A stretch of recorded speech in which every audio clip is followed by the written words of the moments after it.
Shoutout mga idol, nandito tayo sa Luneta Park. Yan ang mapapansin natin kasalukuyan po nililinis ng mga maintenance, no? Yung area ng fountain dito sa Luneta Park. Yan. So, ginaganyan pala yan. Nakausap namin kanina si Manong, sabi niya is lumot daw yan. Yung binabras nila. Ayan, kaya kung mapapansin natin ito, medyo kulay blue na yung kulay niya. Tapos sa part dito is medyo madilim pa rin. Kasi hindi pa nila na ano yan. Hanggang dito pa lang yung nakukuskus nila. Yan. So ginaganyan pala. So maraming salamat sa ating mga magigiting na manggagawa, no? Mga maintenance natin dito sa Luneta. So sila pa lang nangangalaga niyan dito, no, para mapanatili yung ganda ng ating national park, no. So yun pa, may tao pa rin sa may kabila. Asan siya, no? Ayun pala eh. Nahanap kita eh. Nahanap kita. Ayan, so andito yung isa.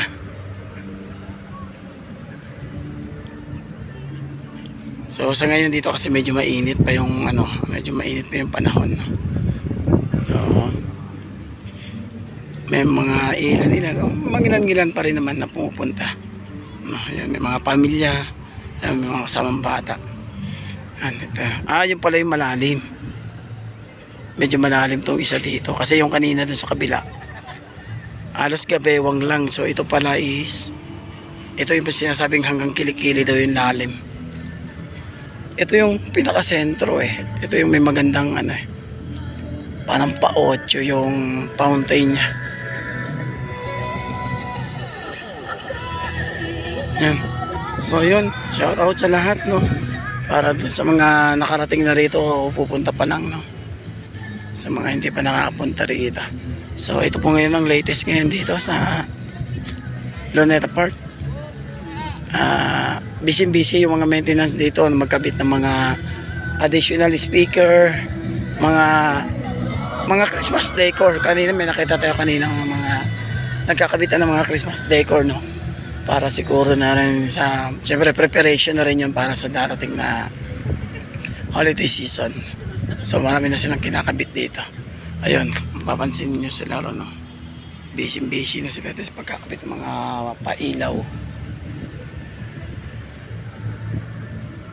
So babaybayin natin yan hanggang doon, mga idol. Tingnan natin kung ano pa yung meron doon.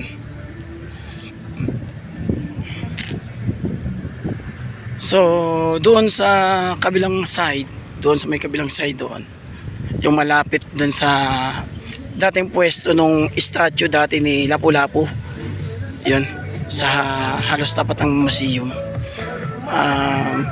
Sa ngayon, ongoing construction pa rin doon, hindi pa rin siya pinapapasukan. Wala pa rin nakakapasok doon ng mga taong mga gustong mamasyal, no? So sarado pa rin yung gate na nandoon. Hindi pa rin po pwedeng pasukan ng kahit sino man. Parang yata yun, may tatayo yata yung building doon eh. May aayos pa doon sa kabila, kaya antay na ako, hindi pa rin siya pwede pasukin ng mga tao. Yung mga nagtatrabaho lang sila lang yung pupwede ron. Sila lang yung nakakaikot, nakakagalaw sa area na yun. Pero sa ngayon, close pa siya para sa public. So yun lang muna, mga idol. Malapit na rin mga palabas. Yan yung gate na yan. So shout out sa'yo, Gorgonyo Magalpok Vlog. Sikat na vlogger ng Barangay Poblasyon.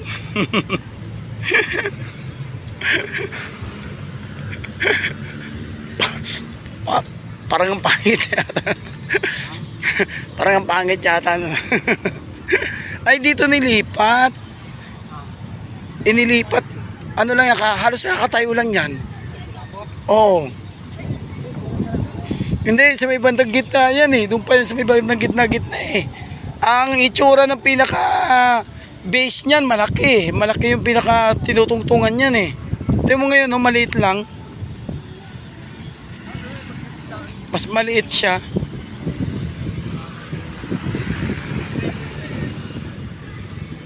Eh dati mas malawak ang ano niyan. Mas malawak ang tinutungtungan niya, tsaka mas malaki. Mas malaki yung lapu-lapu noon, mas matangkad. Ito yung orasan eh. Ano yan ga? Gumagana yan ga?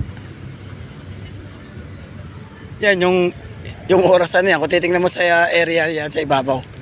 Ano yan? Gumagana yan eh. Orasan.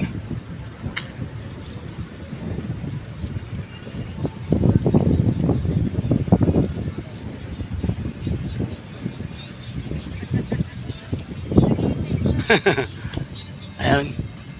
Pinipinturahan.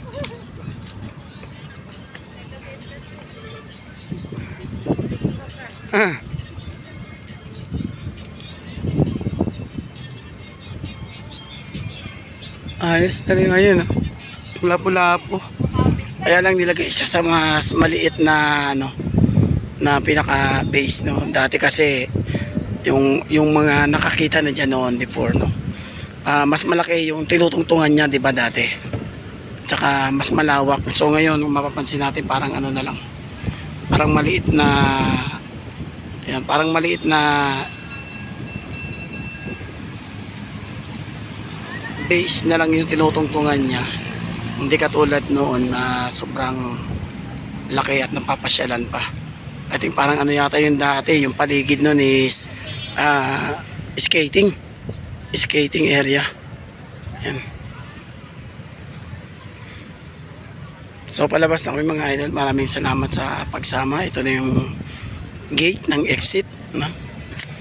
Maraming salamat sa pagsama. Maraming salamat sa pag-update natin dito sa lugar na to. So see you next video mga idol. Maraming salamat. Bye bye.